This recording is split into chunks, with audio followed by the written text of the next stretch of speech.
وہ کلرم قرار دے دیا، اور جو ہے یہ فیصلہ ابھی آیا ہی تھا کہ اس کے بعد یہ سپریم کورٹ کا فیصلہ آ گیا، جس کا شروع میں جو ہے وہ میں نے ذکر کیا ہے، وہ اس کی تفصیل بھی میں آپ کو جو ہے وہ بتاتا ہوں۔ لیکن صورتحال جو ہے وہ بڑی دلچسپ ہے، اور اس کو سمجھنا اور سمجھانا جو ہے وہ بہت ضروری ہے۔ پشاور ہائی کورٹ میں بھی اسی طرح کی ایک پٹیشن دائر کی گئی ہے، جس میں یہ کہا گیا، جس طرح کی پٹیشن جو ہے وہ لاہور ہائی کورٹ میں دائر کی گئی تھی، اور اس میں کہا گیا کہ جی عدلیہ اپنی نگرانی میں انتخابات جو ہے وہ کروائے، ایگزیکٹو سے جو ہے وہ آروز نہ لیے جائیں، اور اس کی جو ایک دلیل دی جاتی ہے اور جو مقدمہ ہے پی ٹی آئی کا، وہ یہ ہے کہ جی یہ جو ایگزیکٹوز ہیں، یعنی جو انتظامیہ کے جو لوگ ہیں، جو ڈی سی صاحبان ہیں، جو اے سی صاحبان ہیں، کہ جی انہیں تو بڑی آسانی سے انفلوئنس کیا جا سکتا ہے، مینیج کیا جا سکتا ہے، لیکن اگر جو عدلیہ کی زیر نگرانی انتخابات ہوں گے اور عدلیہ سے جو ہے ریٹرننگ افسرز لیے جائیں گے، تو پھر دھاندلی کا جو ہے وہ کوئی امکان نہیں ہوگا۔ سبحان اللہ۔ ایک تو میں یاد دلاتا چلوں کہ 2013 کے جو انتخابات تھے وہ عدلیہ سے ہی آروز لیے گئے تھے، اور عدلیہ کی نگرانی میں ہی انتخابات ہوئے، لیکن انہی انتخابات پر عمران خان صاحب نے دھاندلی کا الزام لگایا، اور انہوں نے اسے آروز الیکشن جو ہے وہ قرار دیا۔ اس پہ انہیں توہین عدالت کا نوٹس بھی جاری ہوا تھا، پھر سپریم کورٹ میں جا کے انہوں نے معافی بھی مانگی اس حوالے سے۔ تو کہنے کا مطلب یہ ہے کہ آپ کیسے یہ توقع کر سکتے ہیں کہ جو آروز ہیں، یعنی جو ایگزیکٹو سے لیے جائیں گے لوگ، انہیں مینیج کیا جا سکے گا، لیکن جو جوڈیشری سے جائیں گے وہ شاید کوئی مریخ سے آئے ہوں گے، شاید کسی اور ہی دنیا کے انسان ہوں گے وہ، کہ ان پہ ان دباؤ جو ہے وہ نہیں ڈالا جا سکے گا۔ یہ کس طرح کا استدلال ہے، میں یہ سمجھنے سے جو ہے وہ قاصر ہوں۔ میں کوئی یہ نہیں کہہ رہا کہ انتظامیہ کے لوگ جو ہیں، ایگزیکٹو کے لوگ، وہ جوڈیشری کے لوگوں سے کچھ زیادہ اچھے ہیں یا بہتر ہیں یا وائس ورسا۔ میں تو صرف یہ عرض کرنے کی کوشش کر رہا ہوں کہ کسی بھی سماج میں جب انحطاط ہوتا ہے، زوال ہوتا ہے، تو اس کا اطلاق کسی ایک شعبے پہ جو ہے وہ نہیں ہوتا۔ آپ یہ نہیں کہہ سکتے کہ یہ جو محکمہ ہے، اچھا اس میں تو بڑے اچھے لوگ ہیں، اور یہ جو محکمہ ہے اس میں بڑے برے لوگ ہیں۔ جب وہ زوال آتا ہے تو وہ پورے معاشرے پہ آتا ہے۔ تو اگر تو آپ سمجھتے ہیں کہ ہمارے لوگ کمپرومائز ہو سکتے ہیں، اور جیسا کہ ہوتے ہیں، میں یہ نہیں کہہ رہا کہ نہیں ہوتے، تو وہ جوڈیشری کے لوگ بھی کمپرومائز ہو سکتے ہیں، اور ظاہر ایگزیکٹو کے لوگ بھی کمپرومائز ہو سکتے ہیں۔ اچھا ایک طرف آپ جو ہے، آپ نے جوڈیشری کے خلاف کمپین چلائی ہوئی ہے، آپ کہتے ہیں کہ یہ جو عدلیہ کی طرف سے ہمارے خلاف فیصلے آ رہے ہیں وہ غلط آ رہے ہیں، اور عدلیہ جو ہے وہ آپ سمجھتے ہیں کہ جی کمپرومائز ہوئی ہوئی ہے۔ دوسری طرف آپ کہہ رہے ہیں کہ جی آروز جو لیے جائیں وہ جوڈیشری سے لیے جائیں۔ سبحان اللہ، کیسی منطق اور کیسا استدلال ہے۔ یا تو پھر آپ اس بات کو تسلیم کر لینا کہ جو عدالتی فیصلے آ رہے ہیں وہ بالکل ٹھیک آ رہے ہیں، اور آپ کے ساتھ جو سلوک ہو رہا ہے وہ بالکل ٹھیک ہو رہا ہے۔ پھر آپ کے اس مطالبے پہ غور کیا جا سکتا ہے کہ جی جوڈیشری سے آروز لینے چاہیے۔ لیکن ایک طرف آپ جوڈیشری پہ تنقید کر رہے ہیں، اور پھر کہہ رہے ہیں کہ جوڈیشری، اصل مسئلہ یہ ہے کہ آپ کو مسئلہ ایگزیکٹو یا جوڈیشری سے نہیں ہے، آپ کا مسئلہ یہ ہے کہ آپ انتخابات کا التوا چاہتے ہیں، آپ الیکشن چاہتے ہی نہیں ہیں۔ ہم تو یہ سمجھ رہے تھے کہ جی پی ٹی آئی چونکہ بڑی مقبول ہے، اور کہہ رہے ہیں کہ جی کھمبے کو بھی کھڑا کریں گے تو وہ الیکشن جیت جائے گا۔ اگر آپ کا خیال ہے کہ ایسا ہے، آن گراؤنڈ سچویشن یہی ہے، تو پھر انتخابات ہو لینے دیں۔ پھر انتخابات میں کرا میں آپ روڑے کیوں اٹکا رہے ہیں؟ اور جیسے میں نے کہا کہ کیا یہ محض اتفاق ہے کہ دیکھیں لاہور ہائی کورٹ میں پی ٹی آئی جاتی ہے پٹیشن لے کے، اور اس کی بنیاد پہ انتخابات التوا کا شکار ہو جاتے ہیں۔ اچھا اگین میں نے بتایا کہ N76 حلقہ بندیوں کے حوالے سے پٹیشن لے کے کون گیا؟ پی ٹی آئی کے چودھری عرفان عابد صاحب پٹیشن لے کے جاتے ہیں۔ ایک مرتبہ پھر الیکشن جو ہے اس کے التوا کی کوشش کی جاتی ہے۔ اچھا پھر پشاور ہائی کورٹ میں بھی پی ٹی آئی پٹیشن جو ہے وہ لے کے جاتی ہے، اور اس میں بھی یہی کہا جاتا ہے کہ عدلیہ کی زیر نگرانی انتخابات کروائے جائیں۔ اس پہ چیف جسٹس جو ہیں پشاور ہائی کورٹ کے جسٹس محمد ابراہیم، ان کی سربراہی میں ایک بینچ جو ہے اس نے سماعت کے بعد فیصلہ محفوظ کر لیا ہے۔ ہو سکتا ہے کہ جب میں یہ پروگرام ریکارڈ کر رہا ہوں یا اس کے بعد جو ہے وہ فیصلہ سامنے آ جائے، لیکن ابھی تک وہ فیصلہ جو ہے وہ محفوظ فیصلہ نہیں سنایا گیا۔ اب آتے ہیں ہم سپریم کورٹ کی سماعت کی طرف۔ سپریم کورٹ میں جیسے میں نے کہا کہ کوئٹہ کی 2 صوبائی نشستوں پر حلقہ بندیوں کے خلاف جو اعتراضات ہیں،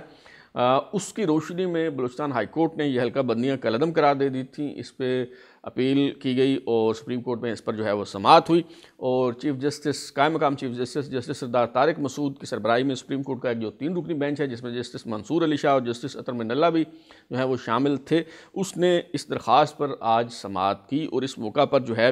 وہ جسٹس منصور علی شاہ نے کہا، ریمارکس دیے کہ الیکشن پروگرام جاری ہونے کے بعد حلقہ بندیوں سے متعلق تمام مقدمہ بازی غیر مؤثر ہو چکی ہے، اور انہوں نے کہا کہ کسی فرد کو ریلیف دینے کے لیے پورے انتخابی عمل کو متاثر نہیں کیا جا سکتا، ہمیں اس حوالے سے لکیر کھینچ کر حد مقرر کرنی ہے۔ اور پھر چیف جسٹس صاحب جو ہیں قائم مقام چیف جسٹس سردار طارق مسعود، انہوں نے کہا کہ مجھے سمجھ نہیں آتی سارے کیوں چاہتے ہیں کہ الیکشن التوا کا شکار ہو، الیکشن ہونے دیں۔ اور پھر جسٹس اطہر من اللہ نے کہا کہ اگر اس درخواست پر فیصلہ دیا تو سپریم کورٹ میں درخواستوں کا سیلاب امڑ آئے گا، ظاہر ہے کہ یہ سلسلہ تو پھر کبھی ختم ہی نہیں ہونا، ایک فیصلے کو آپ نل اینڈ وائڈ قرار دیں گے یا اس پہ جو بھی میرٹ پہ آپ فیصلہ دیں گے، اس کے بعد کوئی اور پٹیشن لے کے آ جائے گا، پھر کوئی اور لے کے آ جائے گا، اور یوں تو پھر برس ہا برس جو ہے وہ انتخابات نہیں ہو سکیں گے۔ اور دراصل یہی وہ سازش تھی جس کے ذریعے انتخابات کو التوا کا شکار کرنے کی کوشش کی جا رہی تھی، لیکن اس سازش کو سپریم کورٹ نے ناکام بنا دیا، تمام دروازے تمام راستے بند کر دیے، اور سپریم کورٹ نے جو ہے یہ قرار دیا کہ انتخابی شیڈول جاری ہونے کے بعد حلقہ بندیوں پر اعتراض نہیں کیا جا سکتا۔ تو اب اس حوالے سے جو دیگر بھی کئی عدالتوں نے، جیسے کہ میں نے لاہور ہائی کورٹ کا حوالہ دیا، انہوں نے فیصلے کوئی دیے ہیں یا فیصلے وہاں سے آنے ہیں یا وہاں پہ یہ معاملات زیر التوا ہیں، تو اب ان کی کوئی قانونی حیثیت جو ہے وہ نہیں رہ گئی۔ تو یہ جیسے میں نے شروع میں کہا کہ اطلاعات یہ مل رہی ہیں کہ پی ٹی آئی جو ہے وہ انتخابات کا التوا چاہتی ہے، اور اگر انتخابات التوا کا شکار نہیں ہوئے تو ممکن ہے کہ تحریک انصاف کی طرف سے انتخابات کے بائیکاٹ کا اعلان کر دیا جائے۔ اور اس کے پیچھے سوچ کیا ہے، آپ عمران خان صاحب کی تقریریں اٹھا کے دیکھ لیں، ان کا جو انداز فکر ہے وہ ہمیشہ سے یہی رہا ہے کہ اگر میں نہیں تو پھر کچھ بھی نہیں، یعنی اگر میں نہ ڈسکوالیفائیڈ ہوں، اگر میں نااہل ہوں، میں اگر انتخابات میں حصہ نہیں لے سکتا، میں پرائم منسٹر نہیں بن سکتا، تو پھر ان انتخابات کا کیا فائدہ؟ اگر میں وزیر اعظم نہیں ہوں تو پھر بے شک یہ ملک بھی رہے یا نہ رہے، اس سے کیا فرق پڑتا ہے؟ اس طرح کے خیالات کا اظہار وہ کئی مرتبہ کر چکے ہیں۔ تو اب چونکہ وہ خود الیکشن نہیں لڑ سکتے تو لہٰذا اس بات پر غور کیا جا رہا ہے کہ انتخابات کا بائیکاٹ کر دیا جائے، اور آنے والے دنوں میں صورتحال جو ہے اس حوالے سے واضح ہو جائے گی۔ لیکن شروع میں میں نے جو عرض کیا آپ کو کہ ایک اور بہت بڑی جو سازش ہے وہ بے نقاب ہوئی ہے، اور وہ سازش تھی چیف جسٹس قاضی فائز عیسیٰ کے خلاف۔ آپ نے دیکھا ہوگا کہ سوشل میڈیا پر گزشتہ چند روز سے ایک خط زیر گردش سا شیئر کیا جا رہا تھا، اور اس کو بنیاد بنا کر چیف جسٹس قاضی فائز عیسیٰ پر جو ہے وہ تنقید کی جا رہی تھی، اور اس خط میں دراصل یہ کہا گیا تھا کہ سپریم کورٹ کے جج صاحبان اور ان کے اہل خانہ کو جسمانی تلاشی سے استثناء دیا جائے، اور اس پہ چیف جسٹس قاضی فائز عیسیٰ پر تنقید کی جا رہی تھی، اور انہیں کہا جا رہا تھا کہ یہ ایک طرف وہ پروٹوکول نہ لینے کی بات کرتے ہیں، ایک طرف کہتے ہیں کہ مجھے مائی لارڈ نہ کہا جائے، تو دوسری طرف وہ کہتے ہیں کہ انہیں اور ان کے اہل خانہ کو جسمانی تلاشی سے استثناء حاصل ہو۔ تو کیا یہ دوہرا معیار نہیں ہے؟ کیا یہ تضاد نہیں ہے؟ بالکل میرا بھی یہی خیال تھا کہ اگر تو یہ خبر درست ہے تو پھر یہ بہت بڑا جو ہے وہ تضاد ہے، اور اس پہ بات ہونی چاہیے۔ لیکن میں نے اس پہ کوئی ٹویٹ نہیں کی، کوئی پوسٹ نہیں کی، کوئی ریمارکس پاس نہیں کیے، کیونکہ مجھے لگ رہا تھا کہ یہ جو لیٹر ہے یہ جسٹس قاضی فائز عیسیٰ کے مزاج سے بھاؤ نہیں کھاتا، یہ ان کا جو ٹریک ریکارڈ ہے اس کی روشنی میں اگر دیکھا جائے تو یہ بات درست معلوم نہیں ہوتی، اور اس کی توقع جسٹس قاضی فائز عیسیٰ سے کم از کم جو ہے وہ نہیں کی جا سکتی۔ اور اب جو ہے یہ ساری سازش جو ہے وہ ناکام ہو گئی ہے۔ اور دلچسپ بات یہ ہے کہ کسی نے یہ بات نوٹ ہی نہیں کی کہ یہ خط دراصل 12 اکتوبر 2023 کو جو ہے وہ لکھا گیا تھا، اور اب آپ دیکھیں کہ ٹائمنگ کتنی امپورٹنٹ ہے۔ اور اب چیف جسٹس قاضی فائز عیسیٰ جب چھٹی پر بیرون ملک روانہ ہوئے تو ان کی روانگی کے ساتھ ہی یہ جو خط ہے یہ لیک کر دیا گیا، یہ منظر عام پہ آ گیا، اور اس کی روشنی میں اس کی بنیاد پر جو ہے وہ جسٹس قاضی فائز عیسیٰ کو تنقید کا نشانہ بنانا شروع کر دیا گیا۔ اور اب سپریم کورٹ کے محکمہ تعلقات عامہ کی طرف سے وضاحت کی گئی ہے، اور اس حوالے سے ایک خط لکھا گیا ہے، اور اس میں کہا گیا ہے کہ جی جہاں یہ جو خط ہے آپ نے لیک کیا ہے، ڈائریکٹر جنرل ASF کو کہا گیا ہے کہ جی پوری سچائی آشکار کرنے کی خاطر جو ہے وہ سپریم کورٹ کے رجسٹرار نے 21 ستمبر 2023 کو آپ کو جو خط لکھا تھا، جس کو بنیاد بنا کر یہ خط جاری کیا گیا ہے، وہ خط بھی منظر عام پر لایا جائے تاکہ معاملہ جو ہے وہ واضح ہو سکے۔ اور یہ جو خط ہے اس میں کہا گیا ہے سپریم کورٹ کی طرف سے، یہ جو وضاحتی خط ہے اس میں کہا گیا ہے کہ جی وہ جو 21 ستمبر 2023 کو رجسٹرار سپریم کورٹ کی طرف سے خط لکھا گیا تھا، اس میں بھی نہ ہی استثناء مانگا گیا تھا اور نہ ہی کوئی اس حوالے سے کوئی درخواست آپ سے کی گئی تھی، اور کہا گیا اس میں کہ محض ایک تضاد کی نشاندہی سپریم کورٹ کے رجسٹرار کی طرف سے کی گئی تھی، اور وہ یہ تھی کہ جناب آپ کے ضابطوں کے مطابق سپریم کورٹ کے ریٹائرڈ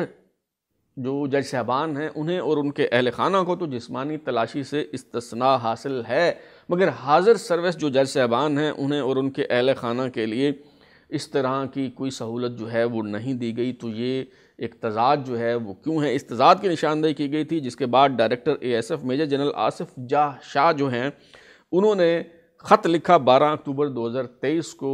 اپنے سیکشن آفیسر کو، اور اسے کہا، حکم دیا گیا کہ جی جو سپریم کورٹ کے حاضر سروس جج صاحبان اور ان کے اہل خانہ ہیں انہیں بھی جسمانی تلاشی سے استثناء دیا جائے۔ اور یہ جو خط سپریم کورٹ کے محکمہ تعلقات عامہ کی طرف سے منظر عام پہ آیا ہے، اس میں کہا گیا کہ ابھی تک اس خط کی روشنی میں سپریم کورٹ کے جج صاحبان، حاضر سروس جج صاحبان کے اہل خانہ کے لیے ان کو جسمانی تلاشی سے مستثنیٰ قرار دینے کے لیے جو کارڈ ہیں وہ ASF سے موصول نہیں ہوئے، اور بتایا گیا کہ جسٹس قاضی فائز عیسیٰ جب اپنی اہلیہ سرینا عیسیٰ کے ہمراہ بیرون ملک روانہ ہوئے تو ایئرپورٹ پر مسز سرینا عیسیٰ ASF کا جو تلاشی کے لیے مخصوص کمرہ ہے وہاں خود تشریف لے گئیں۔ ایک خاتون افسر نے ان کی تلاشی لی، کیمروں سے اس بات کی تصدیق کی جا سکتی ہے، اور کہا گیا ہے کہ جی نہ انہوں نے استثناء مانگا اور نہ ہی کسی قسم کا استثناء دیا گیا۔ چیف جسٹس قاضی فائز عیسیٰ کے حوالے سے بھی یہ کہا گیا ہے کہ جی انہیں VIP لاؤنج کی پیشکش کی گئی جسے انہوں نے مسترد کر دیا۔ اسی طرح جسٹس قاضی فائز عیسیٰ کو VIP افراد کو جہاز تک لے جانے کے لیے جو لگژری لیموزین ہوتی ہے وہ استعمال کرنے کی بھی پیشکش کی گئی، لیکن جسٹس قاضی فائز عیسیٰ نے یہ لگژری لیموزین بھی استعمال کرنے سے انکار کر دیا۔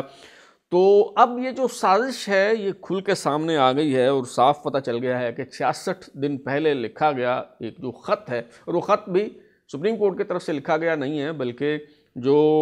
ڈائریکٹر جنرل ہیں ASF کے میجر جنرل آصف جاہ شاہ ان کی طرف سے دراصل اپنے محکمے کو ایک خط لکھا گیا ہے، اور 66 دن بعد وہ خط لیک کرنے کا مقصد جو ہے وہ دراصل کیا تھا۔ تو یہ پوری جو سازش ہے اب یہ کھل کے سامنے آ گئی ہے، اور دراصل اس سازش کا بنیادی نقطہ یہ ہے کہ چونکہ جسٹس قاضی فائز عیسیٰ نے انتخابات کے التوا کی سازش ناکام بنا دی اور یہ راستہ انہوں نے بند کر دیا، تو اس کی سزا انہیں دی گئی، اور ان کی کردار کشی کرنے کے لیے جو ہے وہ یہ جو خط ہے اسے دانستہ طور پہ لیک کر دیا گیا، اور اس کے بعد جسٹس قاضی فائز عیسیٰ کے خلاف تنقید کا ایک سلسلہ جو ہے وہ شروع ہو گیا، ان کی کریکٹر اسیسینیشن ہونے لگی۔ تو میرا خیال ہے کہ اس پہ سپریم کورٹ کی طرف سے محض ایک وضاحتی خط جو ہے وہ کافی نہیں ہے، بلکہ جو لوگ بھی اس میں ملوث ہیں بشمول director general ASF major general Asif Jah Shah صاحب، ان سمیت جتنے لوگ بھی اس میں ملوث ہیں ان کو کٹہرے میں لایا جانا چاہیے اور ان سے اس حوالے سے باز پرس ہونی چاہیے۔ اب تک کے لیے اتنا ہی، بلال لوری کو اجازت دیجیے، پھر ملاقات ہوگی۔ اگر آپ کو ہمارا شو پسند آیا تو اسے لائک کریں، کمنٹ کریں، شیئر کریں، اور ہمارا چینل سبسکرائب کرنے کے بعد بیل آئکن یعنی گھنٹی ضرور دبائیں تاکہ آپ کو نئی ویڈیوز کے نوٹیفیکیشنز ملتے رہیں۔ بہت شکریہ۔